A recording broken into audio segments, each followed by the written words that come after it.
பட்டு துணிகளுக்கும் பட்டிற்கும் இயற்கையாகவே ஒரு குணம் உண்டு.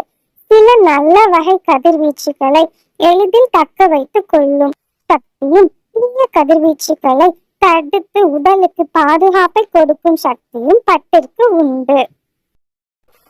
திருமண வீட்டிற்கு பல வகையானவர்கள் வருகின்றனர். அந்த காலத்திலும் சரி, இந்த காலத்திலும் சரி, உறவினர்கள் ஒருவரை ஒருவர் கட்டி பிடித்து வாழ்த்தும் முறை இருந்து வருகிறது. அதில் யார் யாருக்கு எந்த நோய் இருக்கும் என்று யாருக்கும் தெரியாது.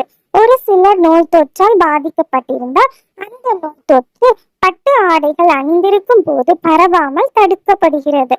அதனால் தான் மணப்பெண்ணிற்கும் மணமகனிற்கும் ஆரோக்கியமான வாழ்வு கிடைக்க வேண்டும் என்றும் தொற்று நோய் பரவக்கூடாது என்பதற்காகவும் பட்டாடைகளை அணிகின்றனர்.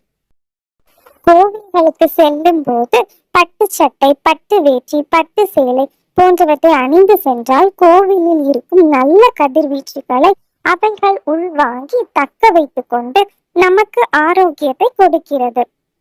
கோவில்களில் யாகங்கள் நடத்தும் போதும் நித்திய பூஜைகள் செய்யும் போதும் ஒலிக்கப்படும் மந்திரங்களின் அதிர்வுகளையும் சக்தியையும் பட்டு நூல்கள் உள்வாங்கி அதன் பின் அதிர்வுகள் நமது உடலில் பரவும் போது பல நன்மைகள் நமக்கு ஏற்படுகிறது.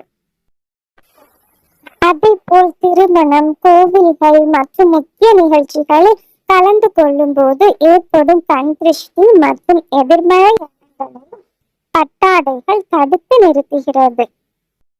அதனால்தான் நாம் முக்கிய இடங்களுக்கு செல்லும் போது பட்டாடைகள் உடுத்தி செல்ல வேண்டும் என்று நம் முன்னோர்கள் சொல்லி இருக்கிறார்கள்.